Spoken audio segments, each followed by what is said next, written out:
There's a certain kind of peace that only a front porch can offer. Out in the country, folks understand this.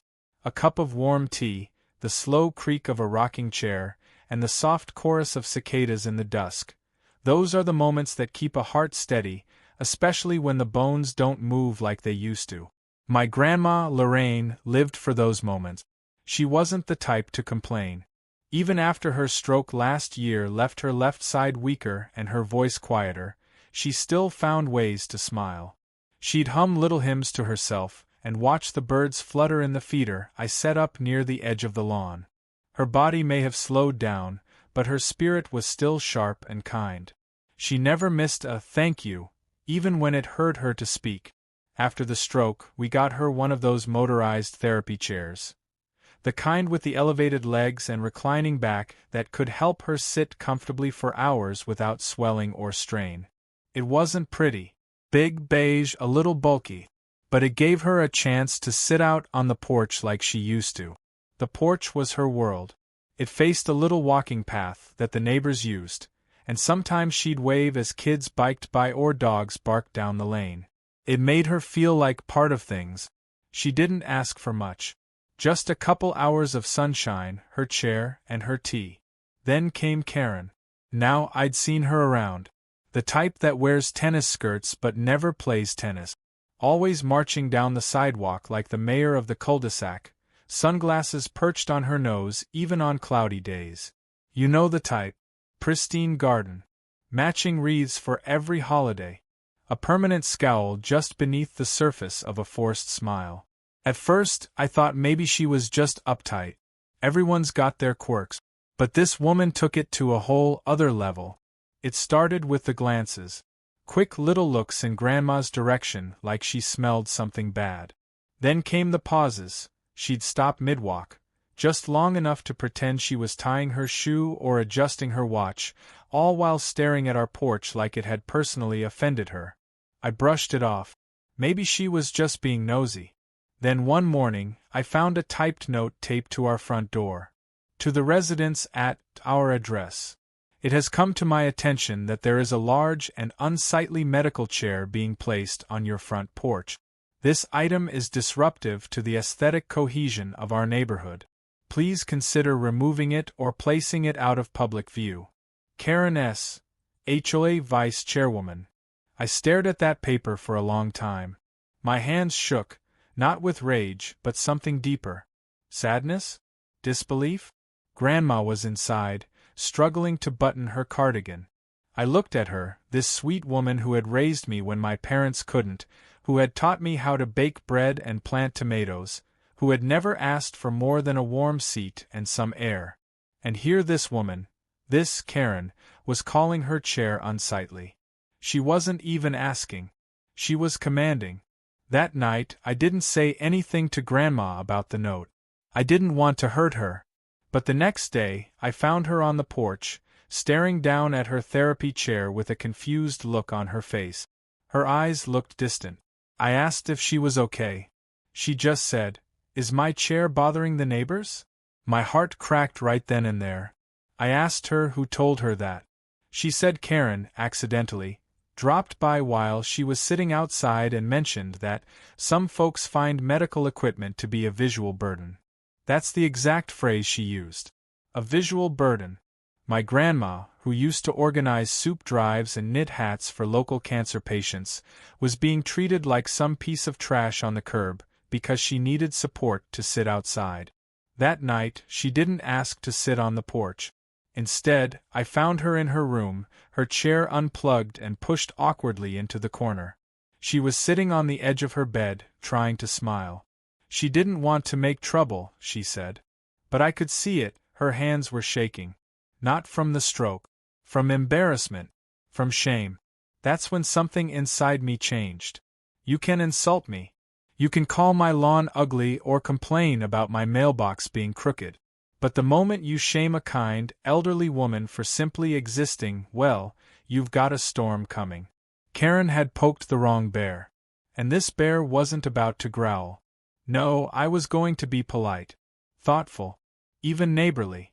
But I was going to make sure Karen understood exactly what it felt like to have her comfort labeled a public nuisance. I didn't think she'd actually go through with it. After her smug little visit to Grandma, masking condescension with concern, I figured Karen would move on to her next neighborhood tragedy, a hedge growing half an inch too tall, or someone's garden flag being too political. But I underestimated her commitment to pettiness. 2 days later, I received an official letter from the HOA. Not a note. Not a warning. A formal complaint, printed on letterhead so stiff it probably cost more than my water bill. It was folded neatly in an envelope marked, "Urgent Notice." I read it once, then I read it again. As per the HOA's Visual Harmony and Community Standards Agreement, personal medical devices and furniture that disrupt the visual uniformity of the neighborhood are prohibited from remaining in visible, permanent outdoor locations. You are in violation of Article 3, Section 5. Please remove the medical chair from your porch immediately or face a fine of $100 per day. There it was, in ink and legalese. My grandma's therapy chair was officially labeled a violation of visual harmony. Grandma didn't even own the home. It was mine. I'd moved her in with me so I could care for her after her stroke. But the porch, that was hers. It was her little slice of the world. Her escape. Her peace. And now it was being reduced to a finable offense because some uptight lady thought it was depressing. I wasn't sure whether to laugh or cry. That night, after dinner, Grandma asked if I had gotten any mail. I tried to lie. Said it was just bills. But she saw the envelope on the counter and picked it up. She read it slowly, her fingers trembling more than usual. I watched the way her eyes moved across the page, squinting, pausing, blinking. Then she set it down. "She's right," she whispered. "It is depressing." My gut twisted like I'd swallowed nails. "No," I said immediately. "No, Grandma. That's not what this is. She's a miserable person looking for control." But Grandma didn't answer. She just looked down at her lap.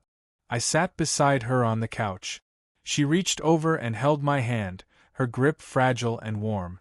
"I don't want to cause trouble," she said softly. "I don't want people to feel bad when they look at me." That was the moment I realized this wasn't just about the chair. It was about dignity. About shame. About being seen not as a whole person but as a reminder of aging, illness, and vulnerability. Karen hadn't just attacked Grandma's comfort, she'd attacked her sense of belonging. I lay awake that night, staring at the ceiling. I thought about how many other people had been shamed into silence. How many elderly folks had hidden their walkers, canes, oxygen tanks, just to appease people who couldn't stomach the sight of fragility. People who wanted neighborhoods to look like Instagram photos, polished, filtered, and fake. But life isn't always symmetrical flower beds and trimmed grass. Sometimes it's a beige medical chair on a porch because someone needs it to enjoy the sun. I got out of bed around 3 a.m., went outside with a flashlight, stood on the porch and looked at the chair. It wasn't ugly. Not to me. It was a symbol of everything Grandma had survived. I walked to the end of the driveway and looked back at the house, imagining how it must look to a passing neighbor. One beige chair. One sweet old lady. One life clinging to moments of peace. And somehow that had been labeled depressing. The next morning, I had an idea. A loud, bold, defiant idea. First, I called my friend Liam. He runs a local sign printing business. The kind that does banners for little league games and retirement parties. I told him I needed something special. Then I called a welder I knew, a guy who helped with farm equipment repairs. Asked him how quickly he could make a large steel frame with wheels. By noon, we had a plan. But before we put it into motion, I had one last task. I went to Karen's house. I knocked. She answered wearing a beige sweater, sipping something from a mug that said #blessed. Her lips curled into that tight, fake smile. "Well, hello. Can I help you?" I nodded. "I wanted to thank you," I said, "for your concern. About the chair." Her expression lit up like she'd just been complimented on her roses. "Oh, well, it was unfortunate. I just think our community should feel cheerful and welcoming, don't you?" "Exactly," I replied. "We should all feel welcome." She blinked. "Right." I smiled. "Anyway, I just wanted to say I'm working on a solution. One that everyone can see." Karen's smile twitched for half a second. I could tell she didn't like that word, see. That night, while Grandma slept, I assembled it all in the garage. The frame, the sign, the wheels. It took me hours. Liam's print was huge, 6 feet wide, weatherproof vinyl. Bright colors. Bold font. The words were simple. "This chair belongs to Lorraine.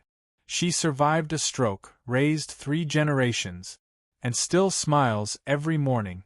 If that bothers you, look away." The next morning, I rolled it out to the edge of the lawn. I placed the therapy chair right in front of it, polished and reclined, ready for Grandma's tea and blanket. I wheeled Grandma out after breakfast, and when she saw it, she gasped. Her eyes welled up.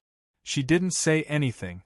She just sank into the chair, looked up at me, and gave the softest, most genuine smile I'd seen in months. Neighbors started walking by. One by one, they slowed down. A few waved. One woman clapped. Karen, of course, didn't come out. But her blinds twitched. And I smiled. Because I wasn't done yet. The morning after I set up the sign, the neighborhood was different. Not quieter. No, the birds still chirped and kids still hollered as they rode their bikes, but gentler. Something about that big bold banner with Grandma's name on it brought a softness to the block. Neighbors who had once walked past with stiff nods now paused, waved, or even crossed the street just to say hello. It was like the sign gave them permission to acknowledge her again. And for a few days Grandma glowed. She sat on that porch like a queen on her throne, tea in hand, lap blanket tucked just right, sunlight warming her thinning hair. People stopped to tell her she looked lovely, asked about the flowers she'd planted years ago, or thanked her for the cookies she used to hand out every Halloween. It was like her humanity had been restored. But peace never lasts long where a Karen's involved. It was a Wednesday when it happened. I was inside, chopping vegetables for soup, Grandma's favorite, creamy potato leek, when I heard the sound of voices out front. At first, I figured it was just the mailman chatting. But then I heard the edge, that sharp, clenching tone only one person in the neighborhood had mastered. I dropped the knife and walked fast to the door. What I saw made my stomach twist. Karen was standing in front of the sign, her arms crossed, sunglasses on even though it was cloudy. And beside her? Another man, clipboard in hand, HOA logo on his windbreaker. They looked like they were inspecting the setup like it was a biohazard. And right in the middle, Grandma sat silently in her therapy chair, shoulders pulled inward like she was trying to disappear. I stepped onto the porch. "Problem," I said, louder than I intended. Karen turned slowly. "Oh, there you are. We were just discussing this display." She gestured at the sign like it was graffiti. The HOA guy cleared his throat. "There have been concerns about signage size limit and the use of wheeled furniture in permanent exterior spaces." I stared at him, then at Karen. "Do you mean to say," I said, voice measured, "that honoring a stroke survivor with a banner and a medical chair is a violation?" Karen gave a smug little shrug. "It's just a bit much, don't you think? The font is very aggressive." I looked down at Grandma. She wasn't looking at them. Or me. She was looking straight ahead, eyes glassy. Her lips were trembling slightly. "Grandma?" I said softly. She blinked, slowly. "Did they say something to you before I came out?" She didn't answer at first. Just sat very still, as if afraid to move. Then, in the smallest voice I'd ever heard from her, she said people were laughing at the chair. That I looked like I was being paraded around. Every muscle in my body went still. Karen made a small, dismissive wave. I only said that maybe it looked performative. It's drawing attention. And some neighbors find that uncomfortable. I took a step forward. The HOA guy shifted uncomfortably, clearly realizing he'd walked into something bigger than lawn rules. "You came here," I said, my voice shaking with fury I barely contained, "to tell an old woman that her existence is a performance?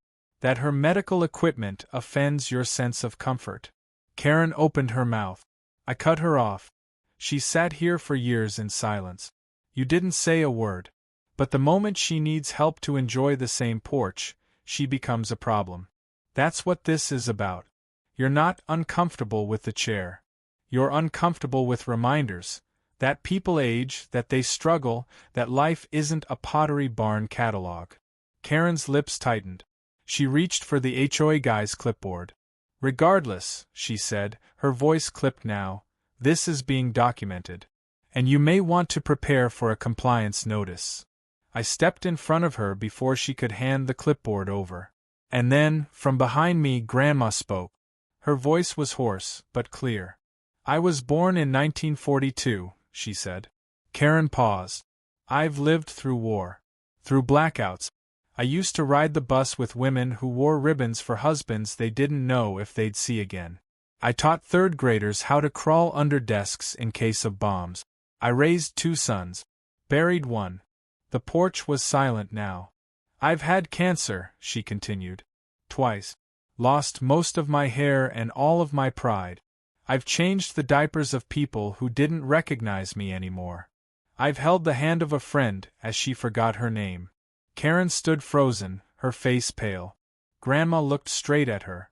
"And now, at the end of all that, you're telling me I make people uncomfortable?" Karen looked down.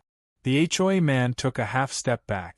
"I may not be beautiful," Grandma whispered, "but I am not your eyesore." She turned her gaze to me. "Let's go inside."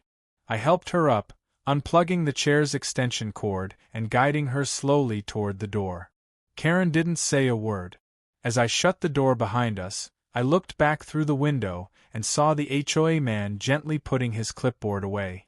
Karen stood there alone, jaw tight, arms crossed, no one left to impress. Inside, Grandma eased onto the living room couch. Her hands were still trembling. "I'm sorry," she said, almost instinctively. I crouched down next to her. "Don't you dare be sorry." She looked at me, and this time I saw it. Not just sadness or fatigue, but something deeper. Weariness. A kind of emotional exhaustion that only comes from a lifetime of shrinking yourself to make other people more comfortable. "I just wanted to sit," she said softly. "That's all." I nodded. "You will," I promised. "You're going to sit. Proudly. Comfortably. And visibly. Because the next part of this story? It wasn't going to be quiet. It was going to be seen. Heard. Felt. And Karen? She hadn't seen anything yet. After Grandma's quiet heartbreak on the porch, something in me hardened. I didn't want revenge. Not the ugly, bitter kind. What I wanted was something better. Something louder. Something Karen would feel every time she strutted down that sidewalk of hers in her spotless sneakers and lemon-scented superiority. I wanted to take her own twisted logic and hand it back to her, perfectly gift-wrapped in irony. So, I got to work. The first thing I did was call Liam again, the guy who helped with the banner. He picked up on the first ring. "You still got those materials left over from the sign?" I asked. "Depends," he said. "You making another tribute?" I grinned. "Not quite." The next call I made was to an old friend of Grandma's, Evelyn. She ran a local thrift shop and had access to all kinds of forgotten furniture. When I explained what I was building, she laughed so hard I thought she'd crack a rib. By noon the next day, I had everything I needed. A dusty old recliner from the 80s with gaudy floral fabric, rusted Walker wheels from the thrift store basement, and a bunch of glitter, fringe, and pink paint. It was going to be glorious. I spent that whole weekend in the garage like a man possessed, welding, gluing, stapling, painting. I even installed a speaker inside the chair that played a loop of ambient elevator music, just loud enough to be heard but soft enough to feel deeply passive-aggressive. When I finally rolled it out onto the driveway Sunday evening, I stood back and admired my creation. It looked like something between a Vegas lounge chair and a throne you'd find in a haunted nursing home. On the front of the chair, I'd painted, "For the HOA Queen who finds dignity depressing." Underneath it, in smaller script, "Now you can sit outside and feel watched too." I mounted the whole thing on a wheeled platform made from an old dolly and secured it with brick. It wasn't going anywhere, not easily, anyway. But the piece de resistance? I placed the chair right in the middle of the cul-de-sac. Dead center. Not on my lawn. Not on Karen's. On public HOA-managed asphalt. Right where every dog walker, stroller pusher, and jogger had to veer around it. It was an eyesore by design. Obnoxious. Garish. Unmissable. I even added a laminated card with a QR code that linked to a page about ageism and dignity for the elderly. I wanted this to be more than a jab, it had to be a message. And oh boy, did it get one across. By Monday morning, the neighborhood was buzzing. Literally. I could hear people stopping, snapping pictures, whispering in shock or giggling like schoolkids. The kind of chatter that spreads faster than HOA memos ever could. By noon, someone had posted it on the community Facebook group. By 2 p.m., it was on the local neighborhood subreddit, titled, "New HOA Street Chair Honors Karen's Reign of Petty Terror." And by dinner time, Karen had emerged. I watched from behind the living room curtains as she stormed toward the center of the street, arms swinging like angry windmills. Her face was redder than her manicure. She stood in front of the chair for a full minute before bending to read the sign. When she saw her name, her actual name, she gasped so loudly I heard it through the window. Then, she turned and looked straight at our house. Our eyes met through the glass. And for the first time since this whole mess started, Karen looked small. Not weak. Not wounded. Small. Like someone who'd finally realized that their words, once whispered in gossip and sealed in official envelopes, now had a mirror turned back on them. She marched toward our yard, her heels clicking on the pavement like a ticking clock. I met her on the front steps before she could get to the porch. "You think this is funny?" she snapped. "No," I said calmly. "I think it's necessary. It's harassment." "Really?" I raised an eyebrow. "Because when you filed an official complaint over a disabled woman's chair, that wasn't harassment. When you told her she made the neighborhood look sad, that wasn't cruelty?" She huffed. "It's different. I didn't make a spectacle out of it." "Exactly," I said. "You made her pain quiet. You wanted her to disappear so your little HOA fairy tale wouldn't be disturbed." She fell silent. Behind us, a car slowed to admire the chair. A woman waved at me and gave a thumbs up. Karen saw it too. "I want it gone," she said finally. "You have no right." "I built it," I said. "It's not on your property. And if it makes you uncomfortable, well, maybe now you understand how my grandmother felt." She pointed a trembling finger at me. "I'll have it removed." "Go ahead," I said. "But make sure the cameras are rolling, because every neighbor on this street will want to see how fast you yank a chair out from under someone you made feel less than human." Karen froze. She realized then she had no good move left. Not in a world where every phone had a camera, and every neighbor was now watching her. She turned and stormed off. That night, I brought Grandma outside again. The street was quiet. No shouting. No HOA clipboard visit. She saw the chair and gasped. "Oh my," she whispered, a hand over her mouth. "What is that?" I wheeled her closer so she could read the sign. Her hand rested lightly on my shoulder as she laughed. Really laughed, for the first time in weeks. "It's a little much, don't you think?" "I learned from the best," I said, giving her a wink. She reached out, brushing her fingers along the glittering fringe on Karen's new throne. "You made this?" "I did. For the Queen herself." She shook her head, still smiling. "You're ridiculous." "Ridiculously proud of you," I replied. We sat together on the porch for an hour that evening, sipping tea under a warm sky while the street chair sparkled in the sunset. And for the first time in this whole ridiculous, heartbreaking ordeal, Grandma didn't look fragile. She looked seen. The chair sat in the middle of the cul-de-sac for 3 full days. 3 days of awkward detours. 3 days of curious stares, subtle smirks, and not-so-subtle selfies from passing teens. The kind of thing that turns a quiet suburban neighborhood into a local legend.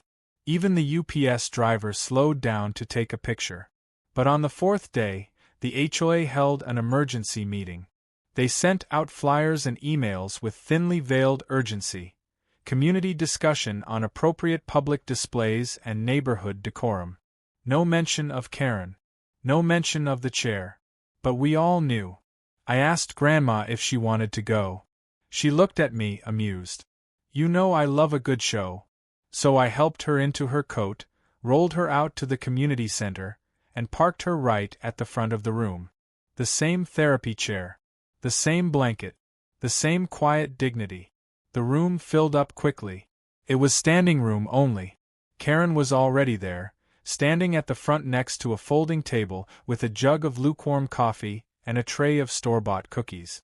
She wore that familiar expression of strained politeness, her lips tight, her hands clasped, her eyebrows slightly raised like she was already disappointed in us all. The HOA chairperson, David, called the meeting to order. He was a soft-spoken man, clearly more comfortable discussing mailbox heights than neighborhood drama. Karen raised her hand immediately. I'd like to begin, she said. David gestured for her to proceed. She cleared her throat like she was preparing to deliver a sermon. As many of you know, our neighborhood has recently become the site of an ongoing display, she said, choosing her words carefully. A chair, decorated in a highly inappropriate fashion, has been placed in the center of our street. It is disruptive. It is tacky. And frankly, it is embarrassing for all of us. A few people shifted uncomfortably. One man coughed into his fist to stifle a laugh. Karen pressed on. I understand the original situation was rooted in sympathy for a resident's condition. She glanced pointedly at Grandma. But this has escalated into public mockery and spectacle. It undermines the values of our community. That was enough for me. I stood up. May I speak? David nodded. I walked to the front, stood beside Grandma's chair, and looked out at the room. My voice shook, but not from fear. From everything that had built up, anger, grief, love. My name is Daniel. Many of you know my grandmother, Lorraine. She's lived here for 6 years. Most of that time she stayed quiet. She baked cookies for your kids. She donated to the HOA Flower Fund. She smiled and waved and made this neighborhood better just by being here. I paused. And then she had a stroke. The room went still. She lost her ability to walk long distances. She lost some of her speech. But she never lost her kindness. She never stopped wanting to sit on the porch and feel the sun. Until someone decided her medical chair was unpleasant to look at.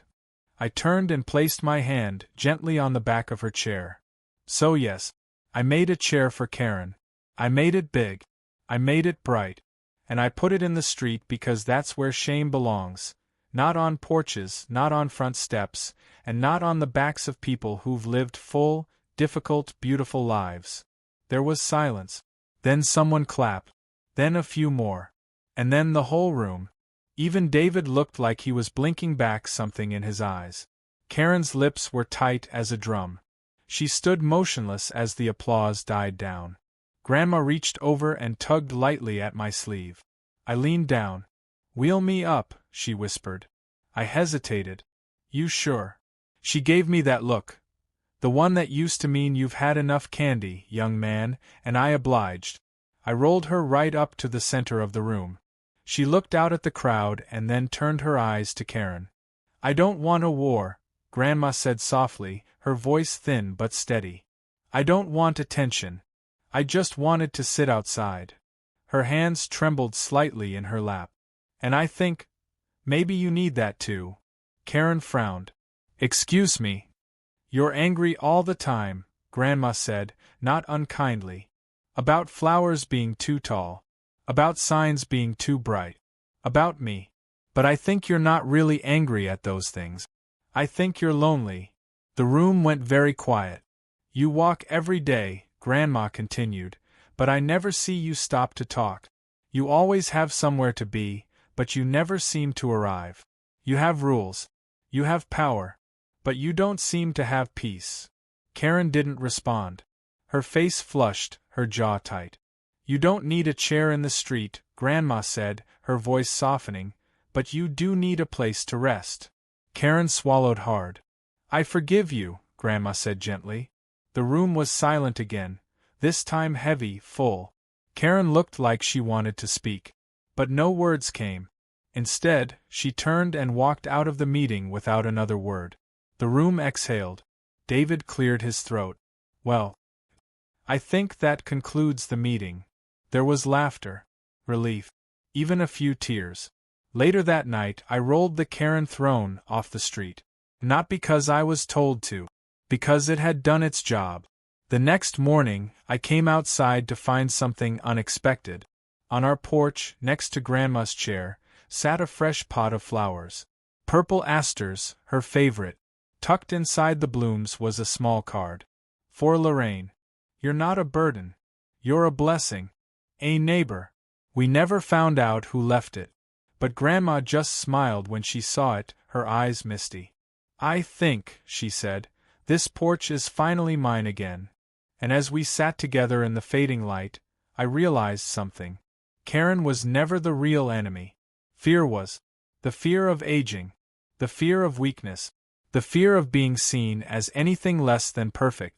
But courage is a beige therapy chair on a front porch. Courage is refusing to hide your scars. And dignity? Dignity is Grandma. Sitting tall, eyes forward, heart wide open, welcoming the world as it is, and herself as she's always been.